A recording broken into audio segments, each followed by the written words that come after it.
السلام علیکم ګایز. نو دا وخت مونږ راغلي یو پیزا فوډي موډي ته. نو تاسو ته د پیزا فوډي موډي آفیس وښیو. د پیزا فوډي موډي آفیس ته د دې نه پس به بیا د پیزا فرافس شروع کېږي.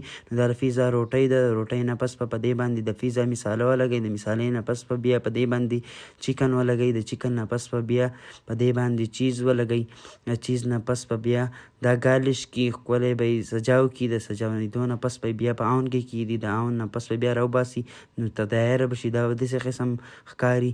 د دې نه پس به بیا په دې باندې کټینګ وشي. دا به سلایس کې تقسیم کړي. د دې نه پس به بیا د برګر پروسس شروع شي. نو برګر لی چکن نه هغس ټومیټو وله کټ کو. ټومیټو نه پس به بیا دا تیاره شي. نو اوس به بیا د چکن پروسس شروع کېږي. نو دا یې فرای کو. اول بیا یې په میده کې ډیپ کو. د میدې د ډیپ نه راواغستو بیا یې راواغستو او واپس یې بیا په تیلو کې فرای کو. د فرای کېدو نه پس به بیا مونږ یې خورو او دا پیزا او هر څه تیار شو. د دې نه پس دا اوس مونږ څکو چې دا څنګه ده.